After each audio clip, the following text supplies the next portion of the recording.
Nakatakdang mas palakasin pa ang pagpapalago ng espiritual na aspeto ng mga miyembro ng Armed Forces of the Philippines sa pamamagitan ng collaboration ng mga spiritual leaders ng iba't ibang sangay nito. Hinggil dito pinangunahan ni Assistant Division Commander 7th Infantry Division Philippine Army, Brigadier General Dennis Pasis, ang isinagawang organizational meeting ng grupong Lupten Movement Central Luzon sa Kuta, Gilgal, Luwakan Proper, Baguio City. Kabilang sa mga dumalo dito ang mga chaplain mula Philippine Military Academy, Philippine Air Force, Philippine National Police, Fort Magsaysay ng Palayan City, Nueva Ecija, at civilian pastors.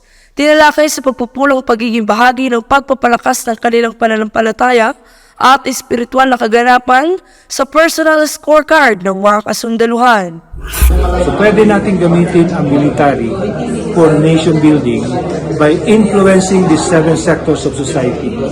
So kung mag-transform natin yung mga buhay ng mga kasundaluhan natin na maging righteous, maging godly, magiging malaking impact sila sa transformation ng nation natin.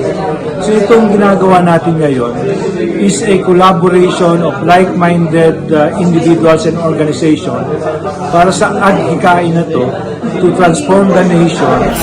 Sisimula ng hakbang na ito sa antas ng kumpanya, batalyon at brigades gamit ang squad system na may kasamang life coach upang mamonitor ang personal na relasyon ng sundalo sa lumikha.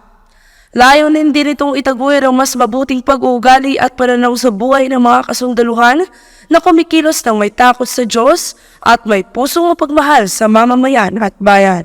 Ibinigay na halimbawa ni Colonel Erwin Luga, retired pastor ng PMA Christian Fellowship, ang isang bagong graduate na PMA na nagpapatrolya sa Samar at nagbubuklod sa mga kabataan doon upang basahan niya ng mga kwentong pambata at aral sa Biblia. Just imagine, isang sundalo naka-combat regala, nagsishare ng Bible stories. Kaya nga pati mga nanay at tatay, nag-a-attend na nung kwentuhan nila na yun. So basically, doon natin makikita yung impact ng isang sundalo who is godly and who is righteous. And you can just imagine, itong mga kasundaluhan na to, nararating nila yung kasulok-sulukan ng mga bahagi ng bansa natin na hindi nararating ng mga social workers or whatever, o gobyerno mismo. But itong mga sundalo natin, nararating yun. And they can be used as our agents for change, for a better nation. May mensahe naman ang tactical officer ng Foxtrot Company ng PMA na si Major Robert Taico sa mga kapwa sundalo at kanilang dependents. Kilalanin nila ang Panginoong Kristo bilang tagapagligtas nila. Sapagkat bilang isang sundalo at bilang sundalo ng Diyos, isang bagay lang ang napatunayan ko sa aking buhay. At yun ay ang makilala at maligtas sa pamagitan ng dugo ng Panginoong Kristo. At the same time, pagsunod sa kalooban niya at isuko ang buhay sa Kanya. Kasi I do believe na ang pinaka-safest place na pwede nating makamit ay ang sa will ng ating Panginoong Kristo.